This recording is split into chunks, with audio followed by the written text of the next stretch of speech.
Assalamualaikum warahmatullahi wabarakatuh. Waalaikumsalam warahmatullahi wabarakatuh. Selamat pagi dan salam sejahtera bagi kita semua. Puji dan syukur kita panjatkan kepada Tuhan Yang Maha Esa, dan salawat serta salam selalu kita curahkan kepada Nabi Muhammad Shallallahu Alaihi Wasallam dan para sahabat. Semoga kita mendapatkan syafaat di yaumil kiamah. Amin ya robbal alamin. Sebelumnya, saya ucapkan terima kasih kepada Human Initiative Kaltim yang mensponsori diskusi pada hari ini.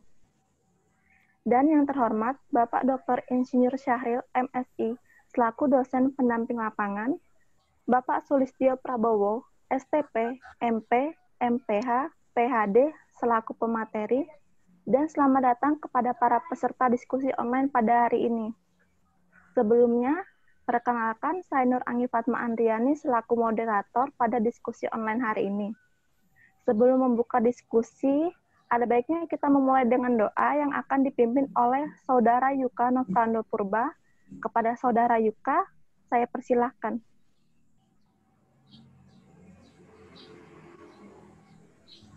Baik, terima kasih kepada moderator. Selamat pagi. Izinkan saya memimpin doa. Marilah kita berdoa menurut agama dan kepercayaan kita masing-masing. Berdoa dimulai.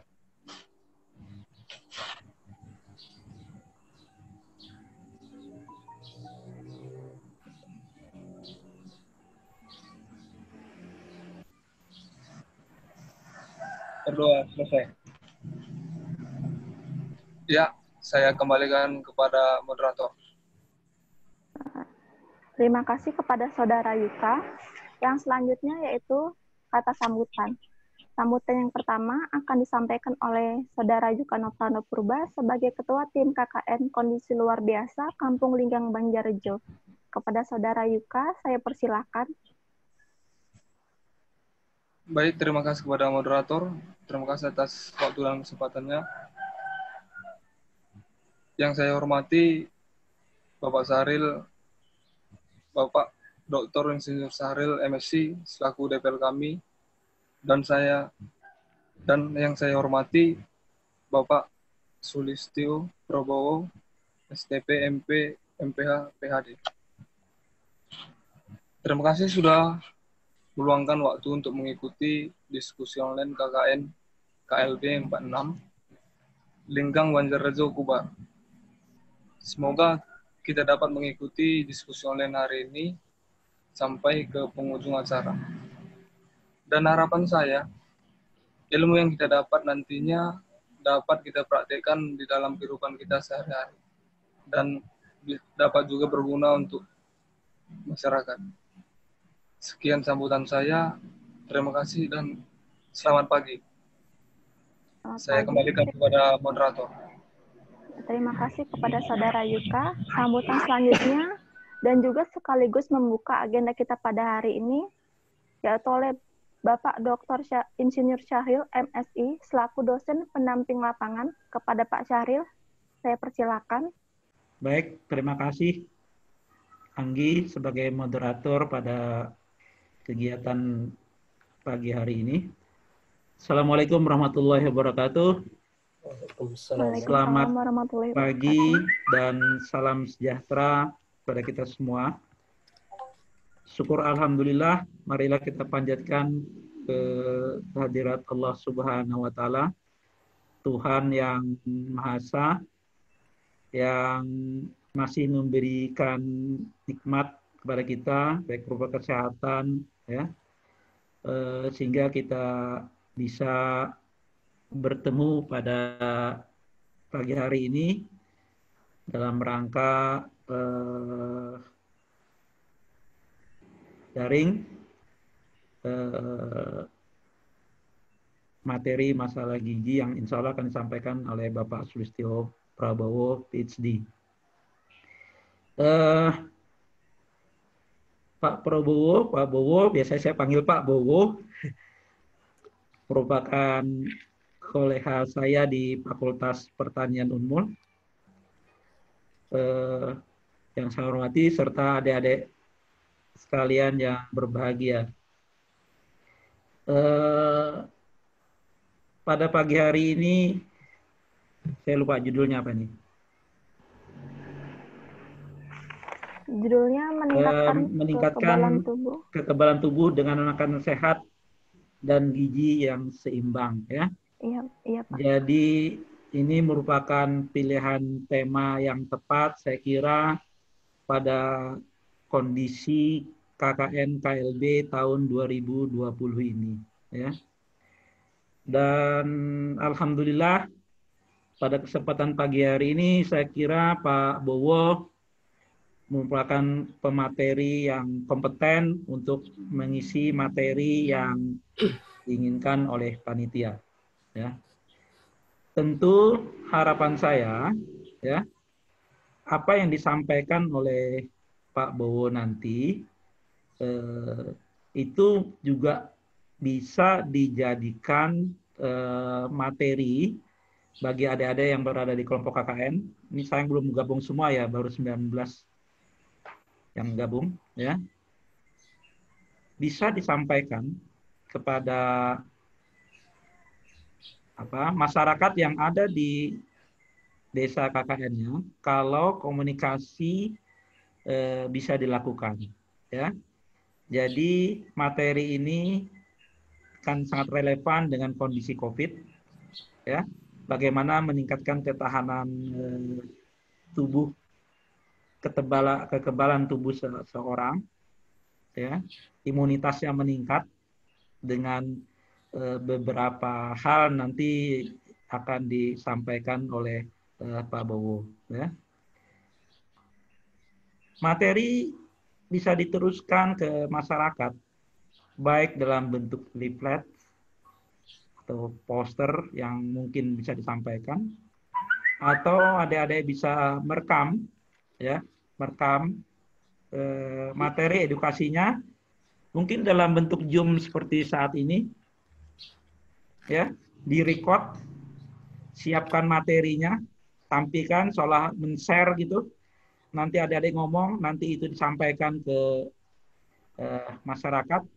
Alhamdulillah kalau nyampe, itu artinya adik-adik sudah memberikan penyuluhan kepada masyarakat desa. Syukur-syukur, ya, masalah gizi itu merupakan kebutuhan masyarakat desa.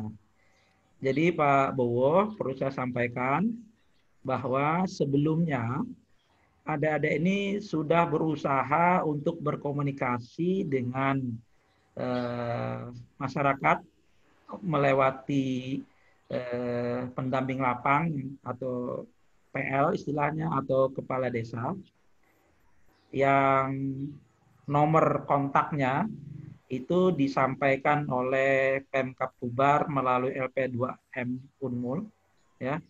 Jadi penunjukan PL di lapangan itu merupakan domainnya Pemkab Tubar. Nah, dalam komunikasi itu ada yang sifatnya gampang responnya, ada yang slow response, dan ada yang tidak merespon, ya. Tapi itu wajar-wajar saja, ya, karena selama ini KKN dilakukan pada kondisi offline, jadi mahasiswa turun ke lapangan. Nah, memang ada kendala atau kesulitan dalam komunikasi yang seperti itu. Kalau mahasiswa menggali informasi dalam bentuk umum, mungkin akan kesusahan. Tapi ada juga kelompok di desa yang langsung menyampaikan kebutuhan, misalnya masalah stunting yang menjadi masalah di desa itu. Nah, kalau match antara program KKN dengan kebutuhan desa, sudah barang tentu itu suatu hal yang sangat baik sekali.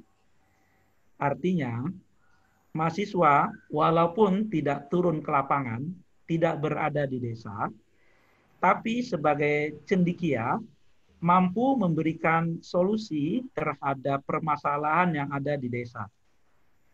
Nah, kalau ini bisa dilakukan, saya kira, dan nanti kalau itu bisa berdampak positif, mungkin dampaknya kita tidak bisa rasakan atau kita lihat secara langsung, mungkin ada beberapa waktu ke depan ya baru kita lihat. Tentu akan menjadi kenangan sendiri bagi masyarakat bahwa ini ada kelompok KKN Unmul walaupun secara online, tapi mereka bisa membantu masyarakat di desa. Nah, itulah mungkin Pak Bowo sebagai gambaran daripada pengantar diskusi ini. Mudah-mudahan dengan materi yang akan disampaikan Pak Bowo itu akan menambah wawasan daripada adik-adik, memperkaya ide-ide yang akan disampaikan ke masyarakat desa, ya disampaikan dalam bentuk yang sederhana saja, adik-adik. Jadi kalau perlu to the point saja sehingga gampang diingat, ya. Saya kira itu pengantar dari saya, dan dengan mengucapkan Bismillahirrahmanirrahim, ya, diskusi online pada hari ini saya buka dengan resmi. Sekian, Assalamualaikum warahmatullahi wabarakatuh. Selanjutnya waktu saya kembalikan kepada Anggi sebagai moderator. Terima kasih. Baik, terima kasih kepada Bapak Syahril atas kata sambutannya.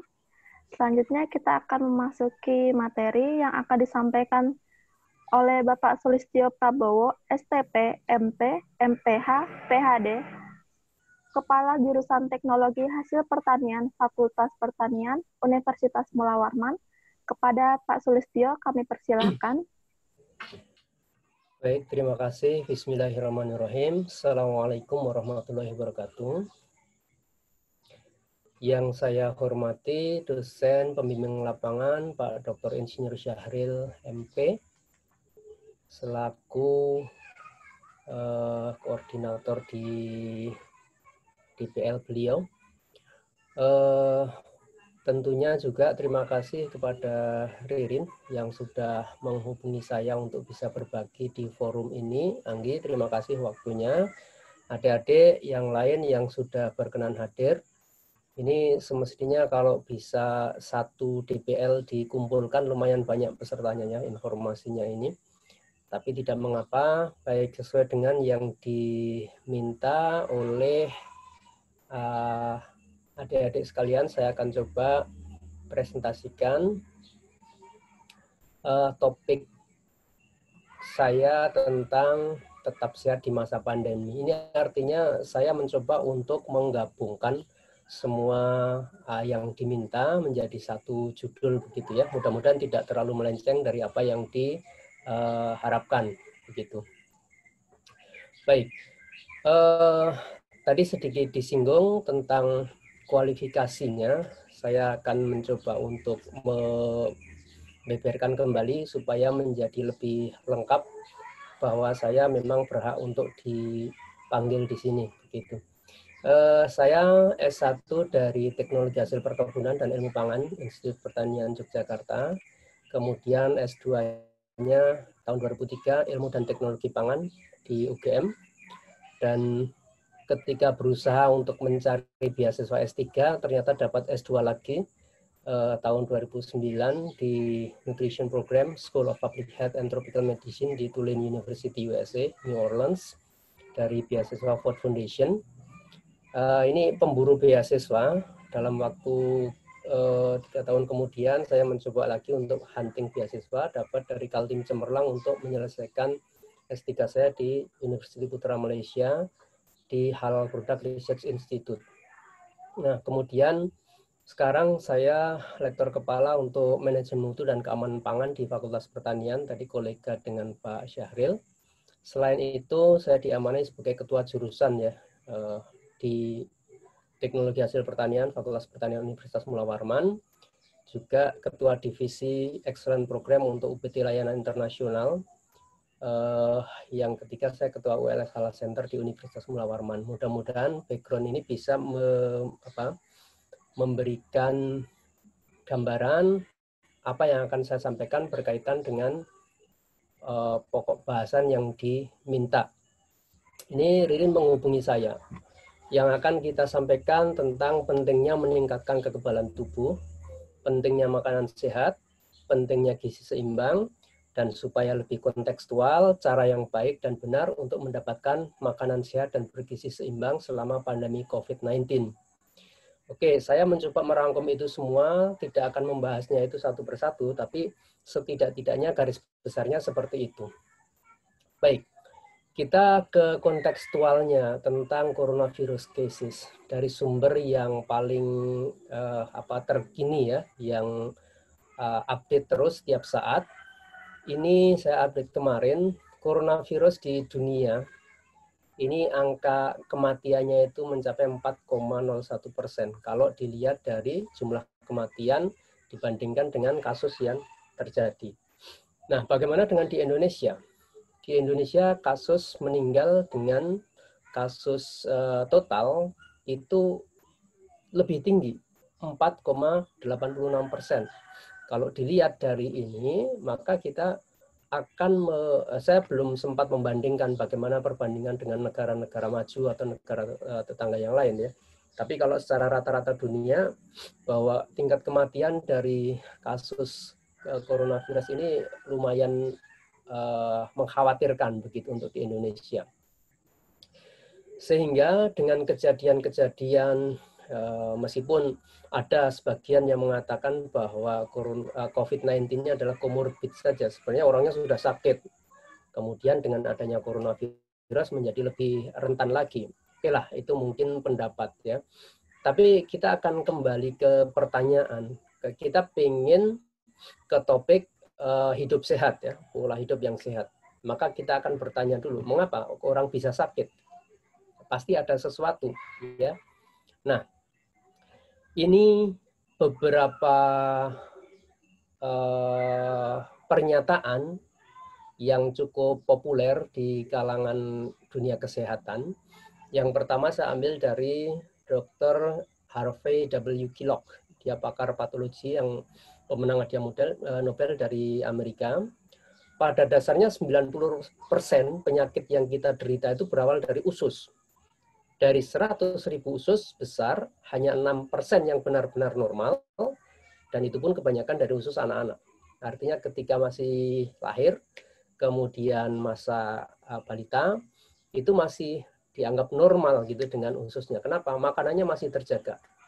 Tapi begitu sudah mulai meningkat dewasa, maka mulai banyak masukan asupan-asupan pangan yang luar biasa banyaknya, kemudian dengan berbagai ragam, maka itu menjadi awal munculnya penyakit.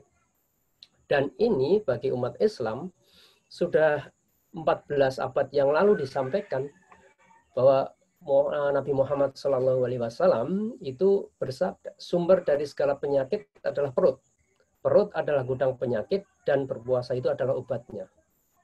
Ini berarti kan sudah jauh melampaui daripada apa yang disampaikan oleh pakar-pakar kesehatan sekarang ya.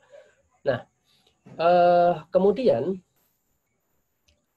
yang lain ini beberapa tenaga kesehatan, ahli kesehatan, Sir Arbuthnot Lane, medical doctor di London, ini menyatakan saya telah mengalami bahwa banyak kasus pembedahan dapat dihindari dengan cara mencuci usus. Karena 90% dari penyakit manusia di masa kini disebabkan oleh usus yang kotor dan tidak berfungsi dengan normal. Yang lain, Henry B. Baylor, ini dokter di Amerika, penyebab segala penyakit bukan dari bakteri, melainkan racun atau toksin yang berawal dari keracunan makanan. Ya, toksin, racun ini menyebabkan rusaknya sel tisu sehingga terjangkit bakteri. Oke, dalam kenyataannya bahwa apa yang kita makan itu kan tidak semuanya itu diserap tubuh. Ada sebagian yang diperlukan oleh tubuh yang diserap di dalam usus, tetapi sebagian lagi kan menjadi sampah. Sampah ini ada yang bisa terbuang, tetapi juga ada yang kemungkinan tertinggal di dalam usus kita, organ pencernaan kita. Karena itulah kenapa tadi kalau anak-anak itu kondisi ususnya masih normal, masih bagus, Begitu asupannya sudah makan yang beraneka ragam ya. Ada pete, ada jengkol, segala macam masuk, campur. Anda bisa bayangkan bagaimana itu isi usus kita itu kalau baru saja makan ini, terus diajak temennya untuk makan itu, terima aja. Apalagi kalau ini mahasiswa pas lagi banyak-banyaknya pengen makan gitu ya. Ada outlet baru, langsung rombongan ke sana. Wah, semuanya bercampur di dalam usus kita. Nah, karena itu ini menjadi postulat-postulat yang disampaikan tadi. Kenapa masalah usus ini menjadi masalah yang penting berkaitan dengan makanan. Baik. Kalau kita kembali lagi, saya sampaikan ke adik-adik sekalian untuk selalu mengikatkan ya antara apa yang kita pelajari dengan sila pertama dari Pancasila, ketuhanan yang Maha Esa, supaya kita selalu ingat betul bahwa tujuan kita sebenarnya hidup di dunia ini untuk apa. Nah, diingatkan di dalam Al-Quran bahwa manusia ini sebenarnya telah diciptakan dalam bentuk yang sebaik-baiknya. Tidak ada makhluk ciptaan Allah yang sesempurna manusia. Kita bandingkan yang paling dekat dengan kekerabatan kita ya dari golongan primat ini, antara yang kiri dengan yang kanan. Ini Anggi mau pilih yang kiri kah yang kanan kalau jadi suami? Nah, ini sudah nggak usah ditanya lagi kan. Ini kesempurnaan manusia bukan hanya dari fisiknya saja, tetapi Allah Tuhan menciptakan sistem manusia itu yang sebaik-baiknya. Sebagai contoh misalnya sekarang bagaimana sistem yang ada pada makhluk hidup itu membuat dia bisa bertahan. Ini apel yang masih tergantung di pohon. Ya, dilihat aja, nggak usah dipetik karena memang nggak bisa dipetik. Nah, ketika sudah dipetik, dibiarkan 1 minggu, apa yang terjadi? Terjadi pembusukan. Demikian juga daging. Daging yang dibeli dalam keadaan beku, setelah ditowing, dilelehkan, dia akan menjadi segar. Tapi ketika dibiarkan saja, dia akan menjadi busuk. Nah, apa yang membuat itu menjadi busuk? Nah, ini sekalian adik-adik mungkin ada yang bisa memberikan respon nih. Apa yang membuat bahan hasil pertanian yang kita petik itu menjadi busuk? Ada yang mau jawab? Rin? Mungkin bakteri, Pak. Bakteri, Eka. Ya, kenapa? Nah, kalau itu kurang paham, Pak. Itu yang apel yang belum dipetik tuh. Kenapa dia sama-sama ada bakterinya? Kenapa dia nggak busuk? Nah, siapa nih? Anggi mau jawab? Mungkin kalau misalnya apel yang masih di pohon, Pak, masih mendapat nutrisi. Oke. Dan kalau misalnya udah dipetik, kan dia nggak ada nutrisinya lagi. Oke. Nah, ada lagi yang mau coba? Ada Mayang Nurfajriani. Sama seperti jawaban Anggi sih, Pak. Mungkin karena yang sudah dipetik itu sudah berhenti gitu pertumbuhannya. Jadi dia cuma sudah bisa disebut dia cuma buah apel, tapi kalau yang masih di pohon itu masih mengalami pertumbuhan, masih ada asupan-asupan lainnya dari komponen-komponen pohon seperti batang dan lain-lainnya. Seperti itu, Pak. Kalau menurut saya. Mayang dari fakultas apa? Ekonomi. Wah, ini sudah bisa menganalisa baik ya. Nah, adik-adik sekalian, apa yang disampaikan tadi mendekati. Sebenarnya lebih ke arahnya begini. Ketika ini masih dalam keadaan hidup, maka yang namanya proses kehidupan itu masih ada. Tuhan Allah Subhanahu wa Ta'ala menciptakan semuanya itu dalam kesempurnaan. Memang tadi disebutkan bahwa manusia itu diciptakan sebaik-baik bentuk. Tetapi pohon pun diciptakan dalam sebaik-baik bentuk sebagai pohon. Ayam sebaik-baik bentuk sebagai ayam. Nah, ketika makhluk itu masih hidup, maka fungsi-fungsi kehidupan itu semuanya masih ada di situ. Termasuk di dalam pohon, itu ada sistem yang membuat dia kebal. Namanya sistem imunitas. Nah, ketika pohon itu atau buah ya, taruhlah buah atau daun yang sudah terlepas dari induknya, maka fungsi-fungsi kehidupan itu menjadi berbeda. Pelindungnya menjadi berbeda. Nah, ini kita akan masuk ke sistem imun. Bahwa manusia itu sendiri, kenapa dia bisa sakit? Karena ada sesuatu yang salah dengan sistem imunnya. Allah sudah menciptakan sistem imun manusia itu sangat sempurna. Mulai dari yang terluar, yang pertama kali adalah kulit. Kulit manusia itu senantiasa mengeluarkan, mungkin orang awam akan mengatakan enzim kah, hormon kah, apa gitu ya. Tetapi ketika kulit kita ini, kalau kita tidak mandi 2 hari gitu, toh masih tetap aja mungkin ada yang terbiasa mungkin ya. Itu tidak menjadi masalah itu. Ya gatal ya gitu ya. Itu ada reaksi. Tetapi bahwa kulit ini mengeluarkan senyawa yang dia bisa mematikan mikroorganisme. Nah, kalau kemudian di dalam tubuh kita ini selain kulit ada lubang-lubang yang dia bisa dimasuki oleh mikroorganisme. Misalnya lubang hidung, mulut, mata, ya, telinga, itu bisa masuk mikroorganisme, maka masih ada lagi sistem kekebalan lain yang Allah ciptakan. Ini Masya Allah, luar biasanya ciptaan Allah. Kalaupun kemudian mikroorganisme yang menyebabkan sakit itu masuk melalui mulut, di dalam mulut itu sendiri sudah ada mekanisme enzim. Nanti masuk ke lambung, ada mekanisme asam lambung. Mikroorganisme yang dia di luar itu bisa menimbulkan penyakit. Ketika masuk ke dalam tubuh, maka dengan adanya mekanisme-mekanisme tadi membuat lingkungan menjadi tidak nyaman bagi mikroorganisme dan akhirnya mati. Dan itu mempertahankan kesehatan tubuh kita. Ketika dia bisa masuk, misalnya tetap sudah di usus masih bertahan juga, masuk ke dalam darah, maka mekanisme pertahanan tubuh itu masih ada. Ini ada banyak sekali. Ya, ada sistem limfa, sistem timus, yang semuanya itu merupakan pertahanan tubuh kita terhadap penyakit.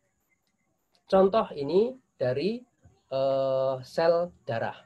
Ya, sel darah ini juga mengeluarkan beberapa senyawa yang membuat tubuh kita itu kebal. Salah satunya adalah macrophage. Ini contoh ketika bakteri E. coli, Escherichia coli, masuk ke dalam tubuh kita, dan dia masuk ke dalam saluran darah, maka ada namanya macrophage ini, yang bentuknya diperbesar kira-kira seperti ini. Dia mempunyai semacam jala begitu ya, yang bisa digunakan untuk menangkap E. coli itu. Ditangkap, ini ukurannya sudah sangat kecil, ya, mikron, ditangkap untuk kemudian dihancurkan.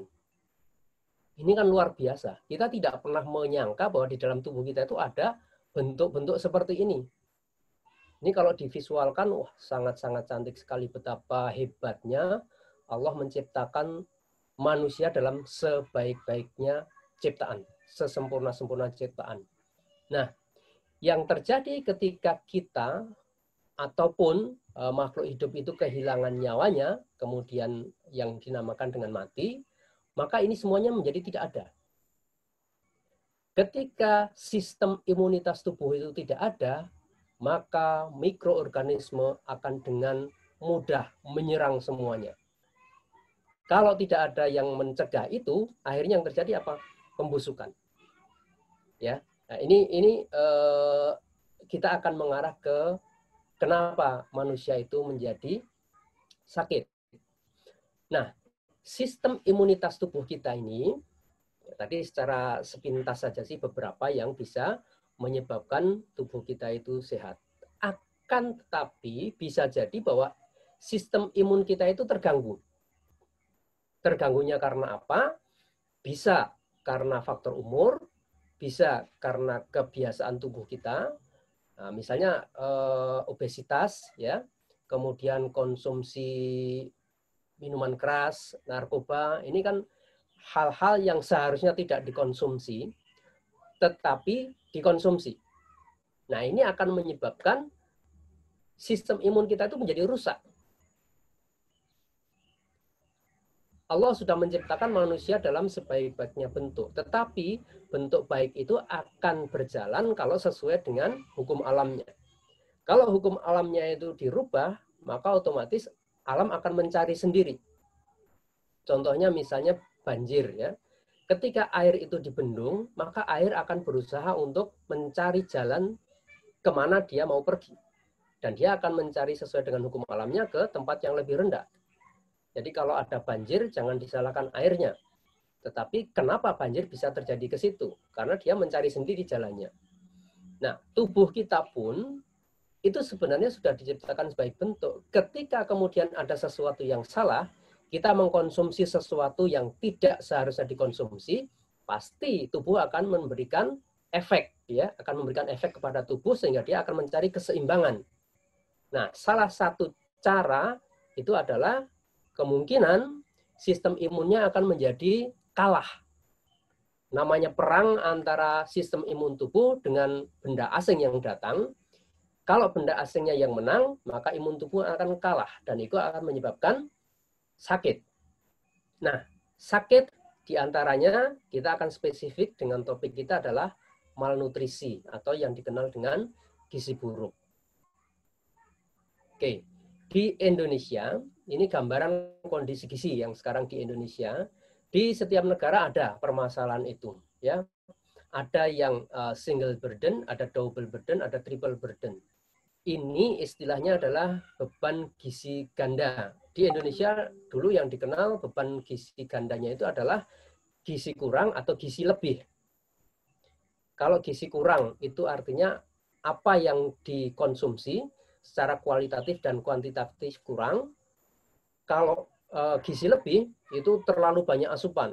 Gizi kurang itu menjadi orang yang nanti ada ilustrasinya. Nah, yang ketiga itu ada triple, ini ada stunting. Ini yang sekarang lagi ngetren ini. Ya, stunting. Kalau bahasa orang zaman dulu itu cebol. Jadi pertumbuhannya tidak sesuai dengan umur. Harusnya umurnya sudah kuliah, ya. Kalau sudah kuliah tingginya seharusnya sudah 160 lebih. Ini nggak tumbuh-tumbuh. Nah, ini ada masalah dengan gizi.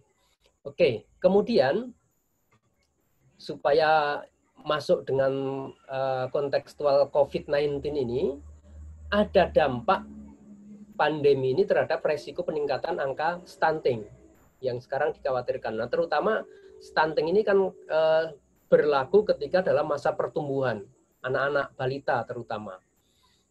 Apa yang membuat kemungkinan bahwa COVID ini bisa meningkatkan angka stunting? Yang pertama, adanya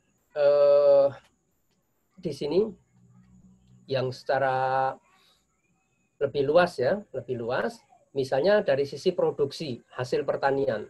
Gagal produksi sehingga ketersediaan pangan di masyarakat itu menjadi kurang, dan ini juga akan berimbas juga ke ketersediaan di tingkat rumah tangga. Akhirnya asupan zat gizi berkurang. Selain itu ada dimensi lain yang menyebabkan pandemi ini terjadi krisis sosial, ekonomi, politik. Kita sudah sangat merasakan ini bagaimana bahwa dengan terjadinya pandemi, sekarang di mana-mana orang harus jaga jarak. Ya, sampai sholat pun harus jaga jarak. Antri di mana-mana juga harus jaga jarak. Kemudian secara ekonomi sudah sangat-sangat dirasakan bagaimana kita hancur lebur dengan daya beli yang menurun. Pendapatan menurun, daya beli menurun, akhirnya apa? Ya, semuanya menjadi berkelindan, menyebabkan terjadinya kurang gizi. Oke. Nah, meskipun demikian, derajat kesehatan itu banyak dipengaruhi oleh faktor-faktor yang lain. Ya, ada faktor perilaku, faktor lingkungan seperti sanitasi, air bersih, kemudian faktor pelayanan kesehatan, faktor genetis, faktor keturunan. Ini contohnya saya aja deh.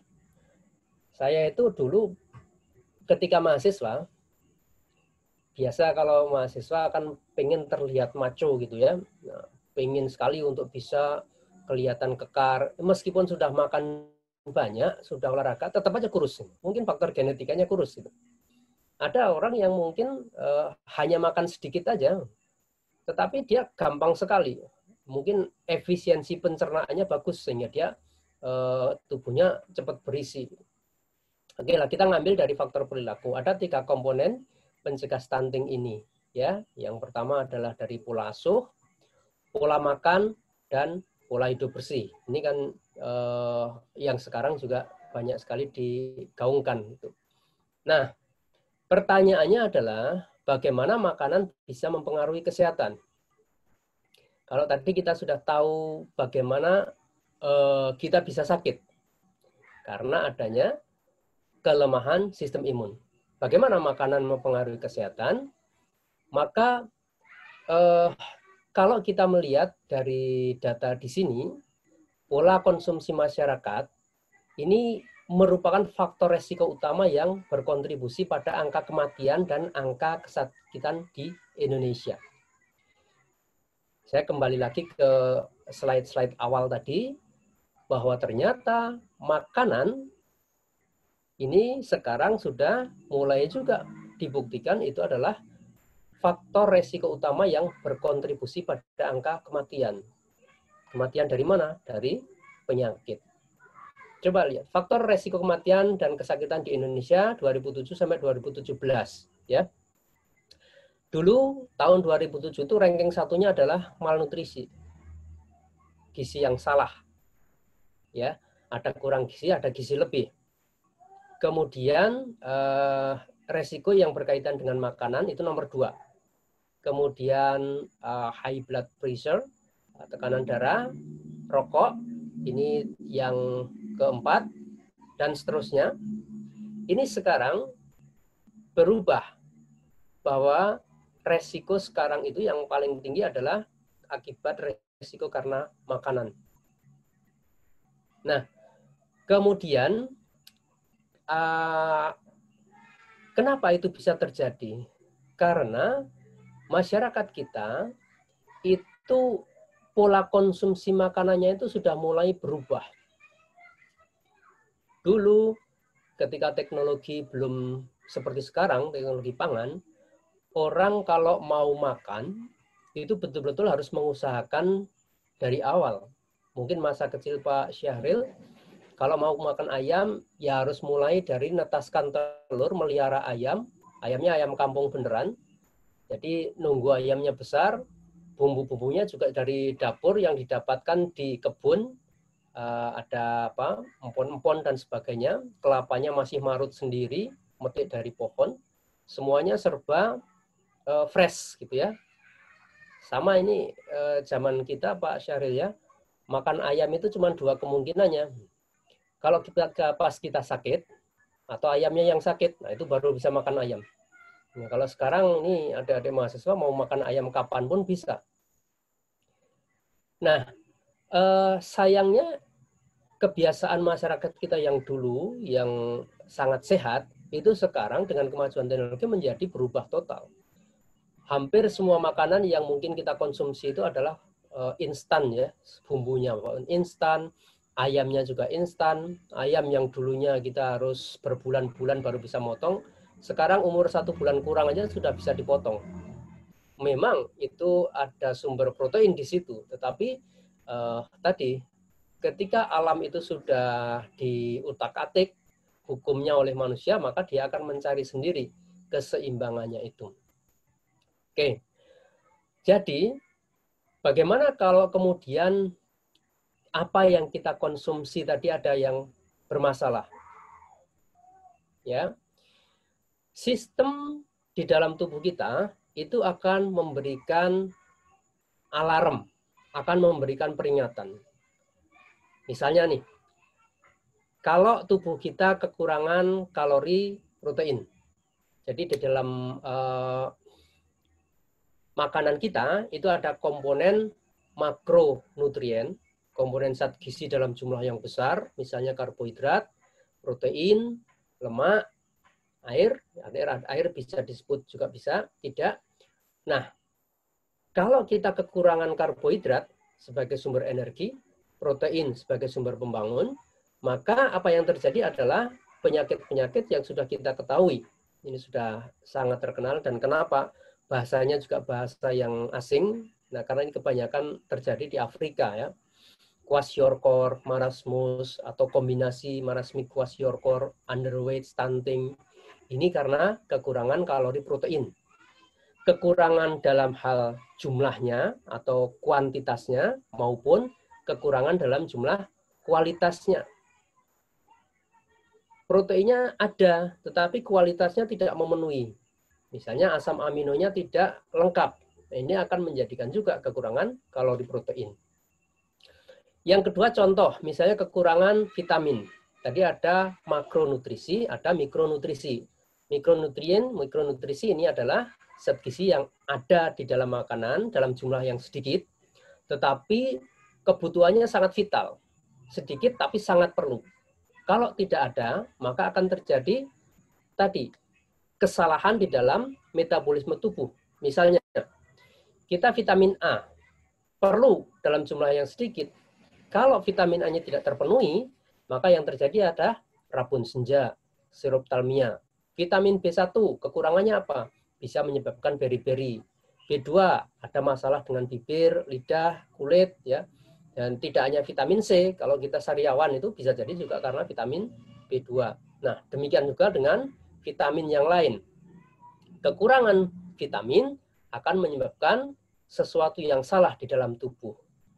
Karena zat imun di dalam tubuh tadi itu dibentuk dari partikel-partikel yang ada dari makanan. Ya, zat gizi yang kita makan, maka itu akan digunakan untuk membangun, untuk membentuk zat-zat yang digunakan di dalam tubuh, baik itu komponen untuk imun sistem maupun komponen untuk pembangun. Oke. Nah, karena itu pertanyaannya sekarang, bagaimana kita bisa mencari makanan yang baik? Ya. Oke. Di Indonesia ini saya agak kurang suka untuk mengatakan, tetapi apa yang terjadi memang kita bisa dibilang banyak sekali mengcopy program-program yang dari Amerika. Ini setelah saya ketahui ketika saya kuliah di Tulane di New Orleans, dosen pembimbing saya itu justru dia mempunyai banyak data tentang orang Indonesia dibandingkan dengan saya sendiri sebagai orang Indonesia. Ini yang membuat saya kaget. Dan setelah saya telusuri, ternyata memang banyak sekali pejabat-pejabat kita yang dulu zaman Orde Baru itu dikirimkan ke Amerika untuk belajar.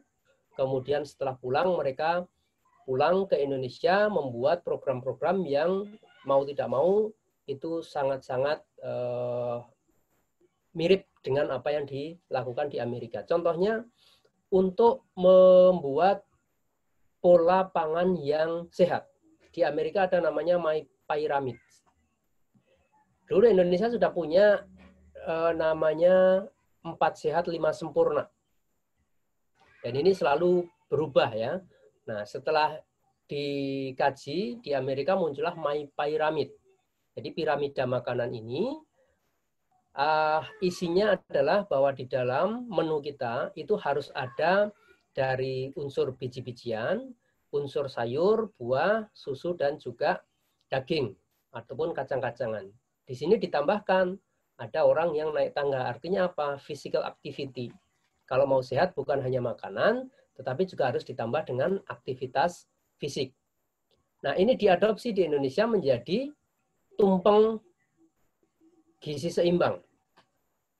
Mirip-mirip aja bentuknya, bahwa di sini juga sama, kita harus ada aktivitas fisik, ya olahraga, kemudian selalu menjaga kesehatan, memeriksa berat badan, mencuci tangan, kemudian di bagian piramidnya ini, setiap konsumsi kita, di situ ada keterangannya minum air paling sedikit 2 liter atau 8 gelas. Makanan pokok, ini makanan berupa sumber karbohidrat, itu 3-8 porsi. Sayuran, buah-buahan, dan seterusnya, ini hampir sama dengan yang dibuat di Amerika. Artinya ada adopsi sesuai dengan kearifan lokal. Nah, dalam pelaksanaannya, itu di Amerika kemudian ada My Plate. Dia membuatkan ilustrasi bahwa di dalam piring kita sehari-hari, itu harus sama, ada bagian-bagian penerjemahan dari My Pyramid tadi. Di Indonesia, ternyata ini juga diadopsi menjadi piringku. Ya, meskipun isi piringnya beda mungkin di Amerika. Di Amerika nggak ada pecel, nggak ada singkong, gitu ya. Tapi itulah yang dibuat di Indonesia, oke? Nah, sekarang ini bahkan dijadikan pedoman gizi seimbang di peraturan Menteri Kesehatan. Intinya sama, yaitu mengkonsumsi pangan yang harus beraneka ragam, kemudian membiasakan perilaku hidup sehat, mempertahankan dan memantau berat badan normal, melakukan aktivitas fisik. Ya. Ini porsi-porsinya sekali makan, 50% dari jumlah makan setiap kali makan adalah sayur dan buah. Ada yang mengatakan kalau kita melihat struktur gigi kita itu sebenarnya herbivora loh. Bukan omnivora, pemakan segalanya itu. Karena ini makanya dianjurkan 50% itu kebanyakan buah dan sayur, ya. Kemudian 50% lagi adalah makanan pokok dan lauk pauk. Porsi sayur lebih banyak daripada porsi buah. Kemudian makanan pokok lebih banyak dari porsi lauk pauk. Anjuran minum setiap kali makan. Ini apa yang disampaikan di dalam peraturan Menteri Kesehatan. Nah, ini ya yang menarik lagi, bagaimana ilustrasi-ilustrasi itu dibuat sehingga lebih eye-catching gitu ya, lebih enak untuk dilihat. My Plate itu seperti apa? Sama isinya ya, sayur dan buah, kemudian ada sumber protein. Dari semua ilustrasi ini, yang penting adalah keragaman. Jadi jangan hanya makan monoton gitu kan. Apalagi ini yang mahasiswi terutama, takut gemuk, nanti nggak menarik. Jadi makanya tiap hari mie aja kan. Betul, makanya variasi, ada soto ayam, ada rendang, ada macam-macam, tapi semuanya dalam bentuk mie instan gitu. Ya sama aja itu. Artinya belum makanan gizi yang seimbang. Yang menarik ketika saya kuliah di Amerika, ketika diundang oleh dosen maupun oleh teman-teman, camilan mereka itu mungkin karena memang mahasiswa School of Public Health ya, camilannya itu baby carrot. Jadi wortel yang kecil, kemudian tomat yang kecil, buah-buahan, apel, pisang. Jarang sekali mereka membawa makanan yang junk food untuk dikonsumsi. Dan mereka bawa minuman, bawa makanan itu ketika kuliah selalu makanan-makanan yang seperti itu. Kemudian di Cina ini ternyata juga kebiasaan mereka mulai mengkonsumsi. Tapi saya agak heran, nggak tahu ya. Di Cina itu makannya kuat, tapi saya jarang sekali melihat orang Cina yang obesitas. Ini luar biasa. Ya, pengen saya sampai beli buku mengapa orang Cina itu sehat gitu ya. Jarang ada orang Cina yang obesitas. Boleh silakan dilihat. Ada tetapi tidak terlalu banyak karena ketika di Cina beberapa kali yang saya lihat di kota-kota itu mereka semua posturnya itu ideal. Dan yang mereka bawa itu pasti adalah minuman ini, botol minuman isinya itu infus, air infus, ada jeruk, ada teh. Kalau teh pun mereka teh biasa, nggak pernah pakai gula gitu. Nah, ini hal yang menarik lagi yang bisa kita pelajari dari alam ya, bahwa Allah menciptakan semua ini untuk manusia. ciptaan yang sangat luar biasa ini, yang begitu berwarna, itu pun ternyata ketika dikaji, ketika diteliti itu sangat menarik. Warna putih dari beberapa produk hasil pertanian, ada kentang, ada jamur, ada bawang, ya. Ini ternyata juga bermanfaat untuk meningkatkan sistem imun. Di dalam bawang putih, misalnya ada alisin yang ini menjadi antioksidan yang tinggi, yang dia bermanfaat untuk meningkatkan kekebalan tubuh tadi. Dia bisa mengurangi potensi terjadinya kanker. Dia bisa menjadi zat yang bisa mematikan mikroorganisme yang jahat di dalam usus kita. Nah, kemudian yang lain adalah sumber serat dan vitamin C. Kemudian yang berwarna hijau. Yang berwarna hijau ini ternyata juga mengandung bahan-bahan yang mengurangi resiko penyakit degeneratif berkaitan dengan umur. Biasa, kalau manusia semakin bertambah umur maka akan berkurang bertambah kerentanan terhadap penyakit. Sel-selnya mudah untuk sakit dan sebagainya. Tapi dengan banyaknya sayuran hijau itu ternyata bisa berkurang resiko itu. Kemudian adanya lutein yang mengandung antioksidan pelindung mata, ya. Jadi mengapa ketika anak-anak disuruh makan yang sayuran hijau untuk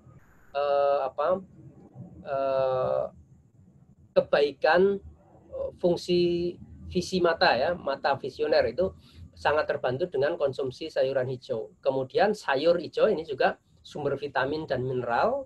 Tadi saya sampaikan bahwa vitamin dan mineral ini dibutuhkan dalam jumlah yang sedikit, tetapi vital sekali. Kalau nggak ada, nggak bisa tubuh kita itu beraktivitas dengan baik.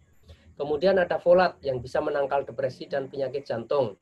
Nah, yang warna kuning, sumber vitamin dan mineral. Ini juga meningkatkan sistem imun, menjaga kesehatan kulit. Ya, kalau pengen kulitnya segar, banyak-banyak makan buah-buahan dan sayur yang berwarna orange dan kuning. Kemudian ini juga banyak mengandung karoten untuk menyehatkan mata. Bahkan yang berwarna biru dan ungu, ini ada zat antosianin yang ini juga berfungsi untuk menjaga kesehatan kulit. Ingat tadi, kulit itu adalah border pertama kita yang mencegah untuk terjadinya kontak terhadap penyakit dari luar. Kulit duluan. Ini ternyata dari bahan-bahan yang seperti ini yang dia bisa meningkatkan kekebalan tubuh kita. Bisa mengurangi resiko stroke, meningkatkan kemampuan memori, menjaga sistem kardiovaskular, jantung. Ada zat resveratrol melawan age-related disease, ya, yang berhubungan dengan umur. Nah, di kita ini kan bahan-bahan yang sebenarnya sudah banyak sekali terdapat di kebun, ya. Ini duet, mungkin ada yang pernah tahu duet, yang terong, ubi ungu, sayur ungu. Dulu mungkin tidak begitu menarik, tapi sekarang sudah menjadi bahan-bahan yang eksotis begitu.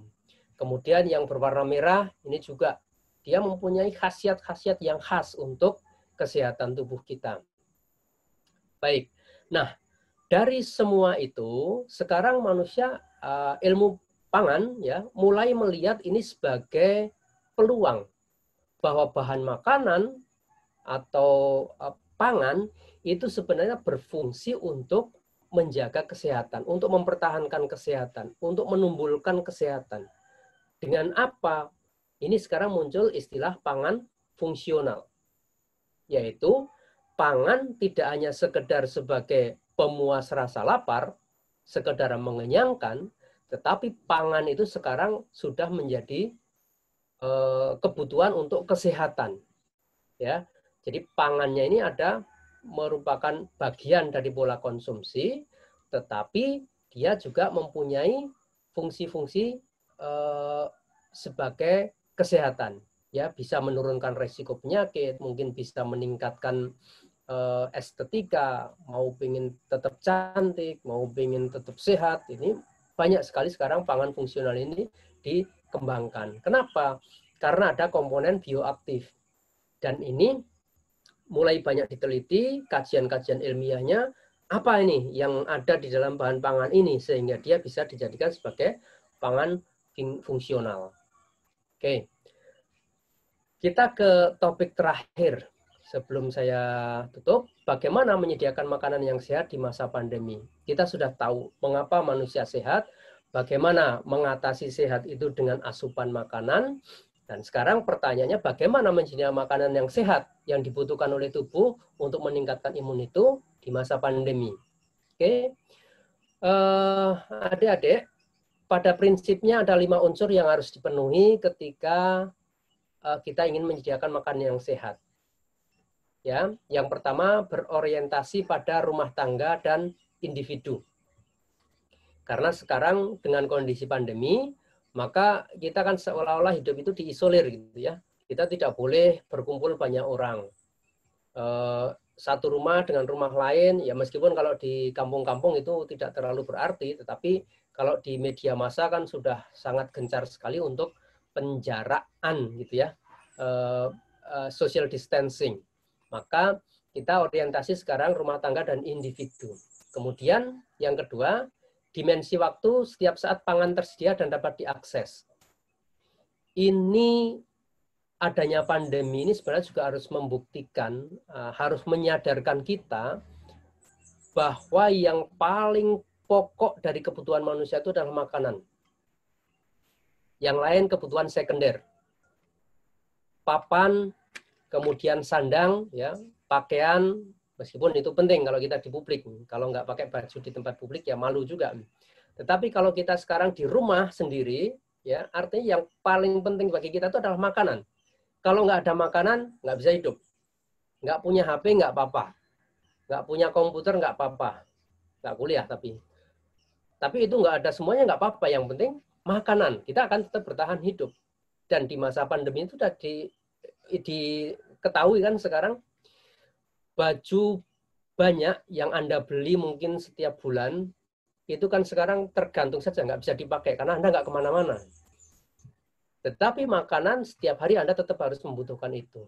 Makanya sekarang konteksnya adalah bagaimana menyediakan makanan itu setiap saat tersedia diakses oleh individu dalam rumah. Oke. Kemudian akses pangan rumah tangga, individu baik fisik, ekonomi, dan sosial, berorientasi pada pemenuhan gizi. Ya, makan bukan sekedar untuk menghilangkan lapar, tetapi harus berorientasi pada pemenuhan gizi. Maksudnya, bahan makanan yang kita makan itu memang betul-betul digunakan untuk keperluan kita. Kita ingin menjaga kesehatan, berarti kita perlu asupan-asupan yang memang itu akan membuat tubuh kita menjadi sehat. Kemudian ditujukan untuk hidup sehat dan produktif. Nah, ini telah diterjemahkan oleh Kementerian Pertanian dan mungkin bisa ini menjadi program sinergi karena ini sudah ada di masing-masing pemerintahan desa mungkin ya, konsep pengembangan pekarangan pangan lestari P2L. Ini semuanya sudah disosialisasikan secara nasional adanya pemanfaatan lahan sekitar. Ya, penerimanya siapa? Ada Karang Taruna, Taruna Tani, Santri Tani, kelompok wanita ya atau lembaga yang lain. Kemudian lokasinya di mana? Prioritasnya di yang ada angka stuntingnya tinggi, rentan atau rawan pangan atau untuk memantapkan ketahanan pangan. Nah, ini kan sekarang dengan kondisi COVID ini, semuanya menjadi sangat mungkin untuk dijadikan sebagai objek. Nah, bagaimana caranya? Oke, ini ada beberapa yang saya sampaikan berikut. Contoh konsep-konsep aja yang mungkin bisa disampaikan kepada masyarakat nanti di lokasi KKN. Ini urban farming, bahwa ternyata pertanian sekarang itu tidak memerlukan lagi lahan yang berhektar-hektar.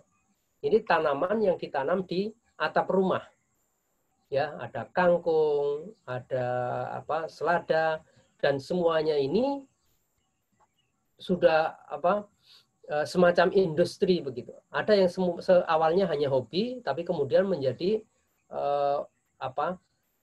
sumber penghasilan. Karena hasilnya jauh lebih bagus dibandingkan dengan yang ditanam di sawah misalnya. Kenapa? Kalau yang ditanam di sawah, kangkung ini besok dipasarkan, malamnya disemprot.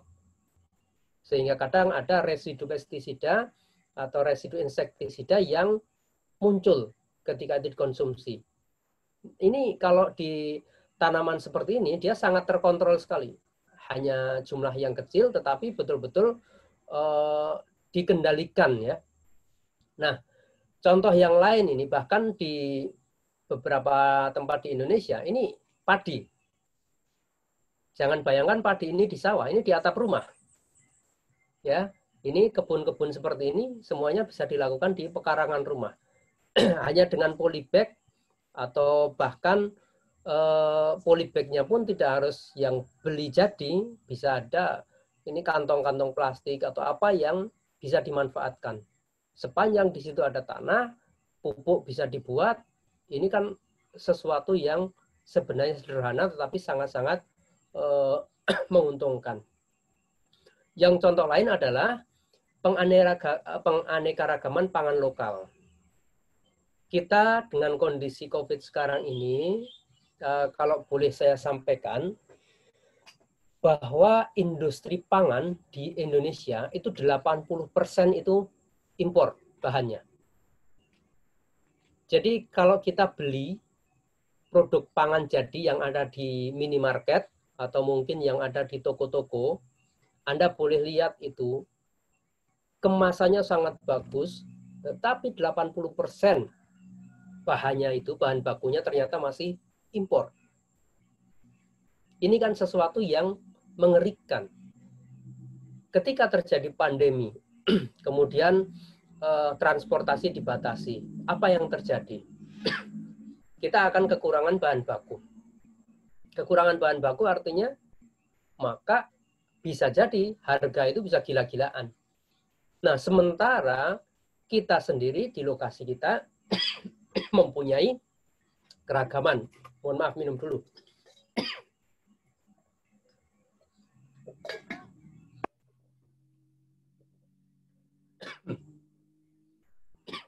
Nah, ini yang harus dieksplorasi. Bagaimana caranya penganekaragaman pangan lokal. Baik, pas ini pas mulai batuk-batuk, saya mohon maaf kalau ada yang kurang, saya kembalikan sementara ke Anggi. Terima kasih, Anggi. Terima kasih kepada Bapak Sulistyo atas materi yang telah diberikan. Selanjutnya bagi teman-teman yang ingin bertanya, saya persilakan.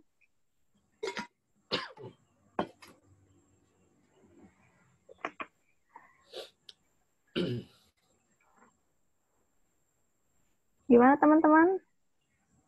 Nggak usah malu-malu, di sini mumpung ada pematerinya. Oh, ini ada pertanyaan dari Saudara Dustin Migi Mahendra.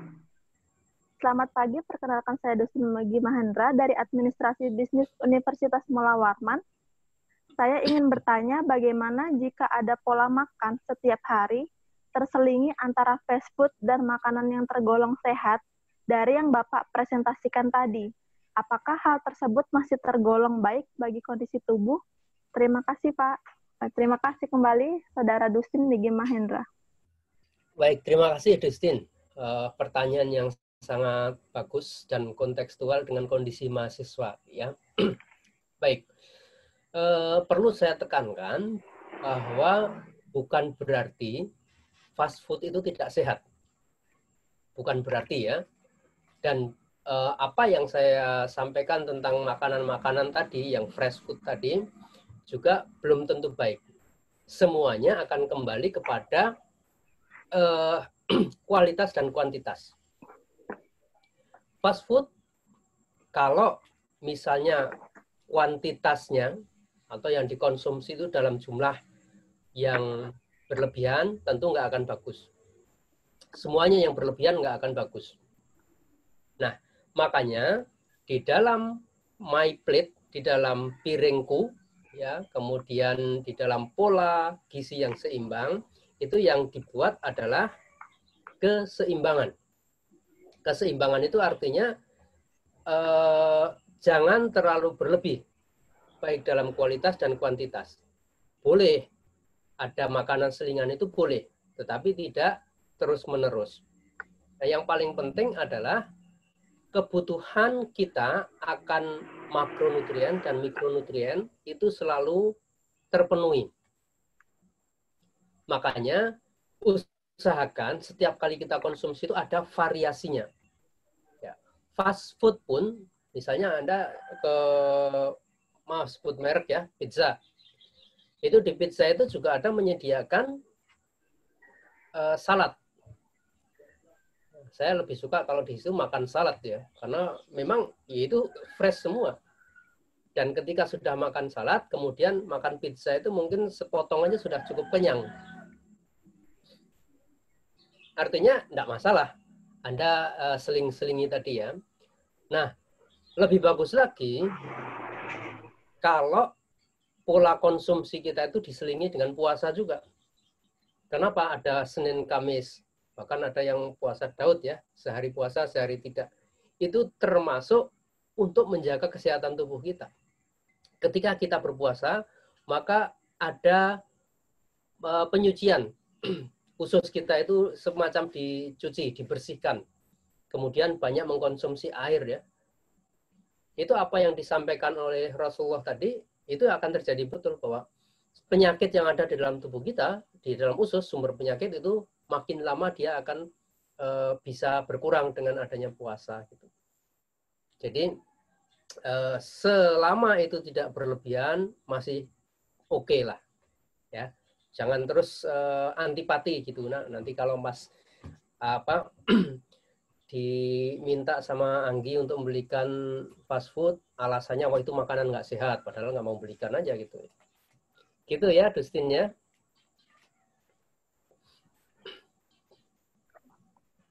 Bagaimana Saudara Dustin? Apa masih ingin menambahkan sesuatu pertanyaan? Atau bagi teman-teman yang lain yang ingin bertanya? Cek. Saya mau bertanya, Pak. Ya, Yoga. Ini pertanyaan sedikit melencengkan sih, Pak. Kalau boleh tahu, apa aja jenis sayur dan buah yang baik untuk tubuh, Pak? Karena di tempat saya itu di Brastagi, harga sayur-sayuran itu di bawah standar, Pak. Misalkan kubis gitu, 800 rupiah satu apa itu, Pak? Satu kubis itu. Terus sayur bening 1.200 1 kilo gitu. Dan bagaimana kita cara memilih makanan yang jenis sayur dan buah yang baik untuk tubuh kita gitu, Pak? Terima kasih. Oke, terima kasih Yoga. Sayur-sayuran, terutama yang tadi ya, ada beraneka ragam yang berwarna-warna, semuanya baik. Dan lebih baik lagi kalau dikonsumsi dalam bentuk yang masih segar. Karena kalau mohon maaf, kalau dia kemudian dikonsumsi dalam bentuk yang sudah dimasak ataupun diolah, proses pengolahan itu juga akan mempengaruhi. Dia bisa mengurangi zat gizinya. Taruh misalnya direbus, maka di dalam air rebusan itu juga akan muncul warna yang terlarut. Nah, warna terlarut itu menunjukkan bahwa di situ juga ada zat gizi yang terlarut. Maka beberapa ahli gizi menyarankan agar itu dikonsumsi dalam bentuk yang segar. Hampir semua sayuran itu baik untuk tubuh kita. Tadi sekedar ilustrasi, ada masing-masing yang mempunyai khasiat tersendiri begitu ya. Bahkan beberapa masyarakat kita sudah mulai membuat jus dari sayur. Ada brokoli dia konsumsi dengan cara langsung di jus, ya kan? Nah, masalahnya yang di Brastagi tadi ada yang perlu diwaspadai karena beberapa media juga bahkan ini informasi dari Prof. Bernatal ya. Mereka itu sebelum dipanen itu disemprot dulu dengan insektisida, pestisida. Ini kan yang mengkhawatirkan di situ. Sayurnya bagus, Tetapi ketika kemudian dia disemprot ada residu pestisida di situ, di jus kan malah kita yang makan pestisidanya gitu ya. Bukan ulatnya yang hilang, tapi malah itu masuk ke dalam tubuh kita. Sepanjang sayur itu masih segar, masih orisinil, begitu, itu menyehatkan. Oke, itu juga. Iya Pak, baik Pak. Terima kasih Pak. Oke. Apakah masih ada teman-teman yang ingin bertanya? Dipersilahkan.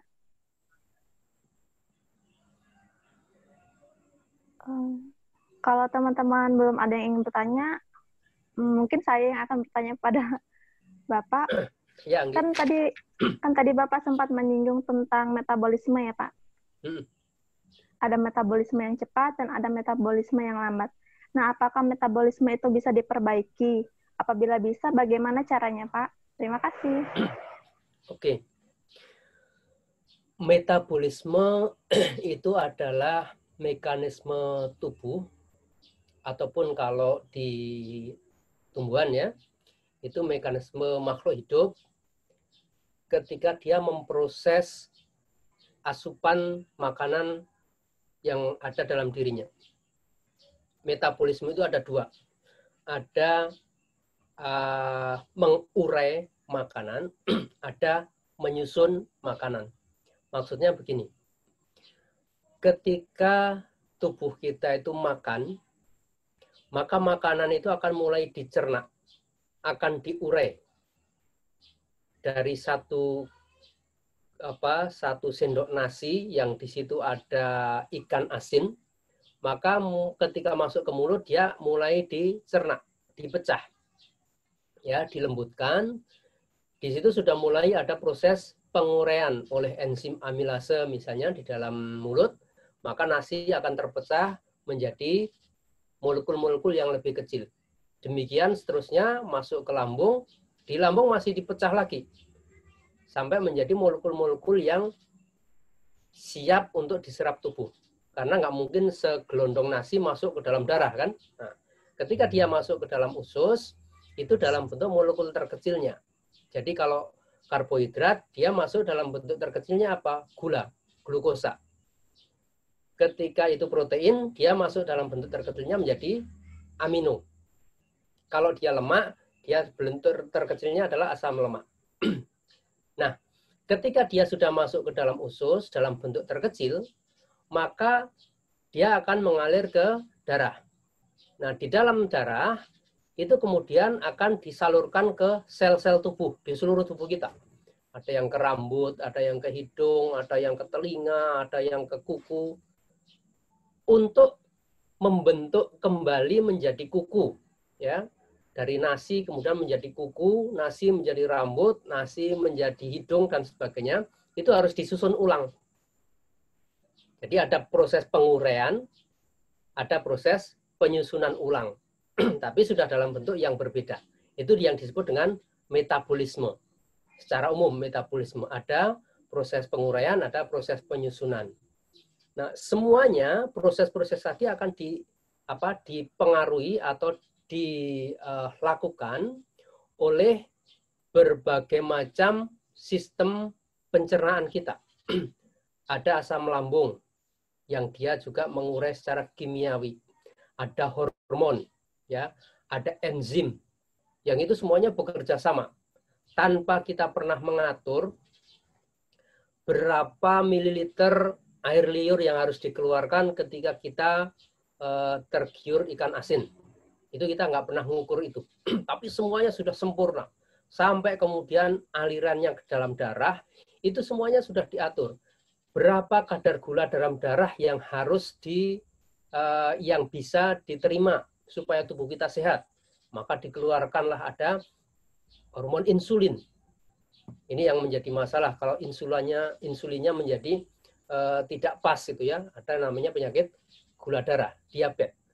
Nah, cepat atau tidaknya metabolisme tubuh kita itu juga banyak faktor selain karena makanan yang kita konsumsi, aktivitas fisik kita juga akan mempengaruhi. kita jarang olahraga. Ya, aktivitas fisik kurang. Tetapi makan banyak. Maka ada kesetimbangan energi. Energi yang masuk terlalu banyak. Nasi masuk. Ikan asin masuk. Ayam masuk. Tapi nggak pernah olahraga. Energi yang masuk, yang tadi dipecah-pecah tadi, akhirnya disusun terus oleh tubuh. Disusun menjadi lemak. Ya, lemaknya di mana-mana nih, sampai pipinya tembem itu. Nah, itu artinya ada pembengkakan karena memang kekurangan aktivitas fisik.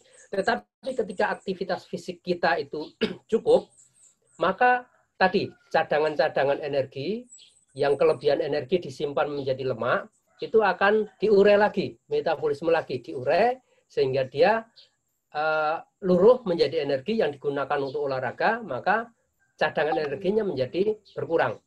Akhirnya tubuhnya menjadi ideal. Nah, artinya bahwa aktivitas fisik pun itu juga bisa mempengaruhi kecepatan dari metabolisme. Ya, jadi alirnya Tuhan betul-betul sudah menciptakan manusia itu sempurna. Kalau Anda nggak pengen terlalu makmur, saya agak sulit menyebut gemuk itu nanti tersinggung gitu ya. Ya, maka banyak-banyak usaha dengan mengeluarkan energi gitu ya, olahraga yang banyak.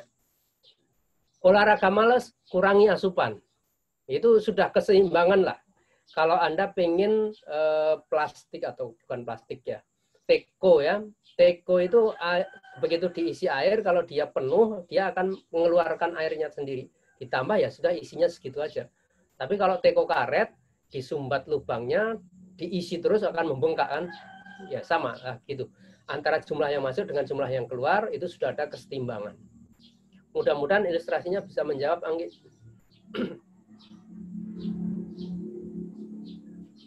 Baik Pak, terima kasih atas jawabannya. Untuk teman-teman yang lain, gimana? Masih ada pertanyaan? Oke, sampai jam berapa? Ya. 12. Ya Pak, gimana teman-teman? Sudah tidak ada pertanyaan lagi? Jika sudah tidak ada, mungkin cukup sampai di sini.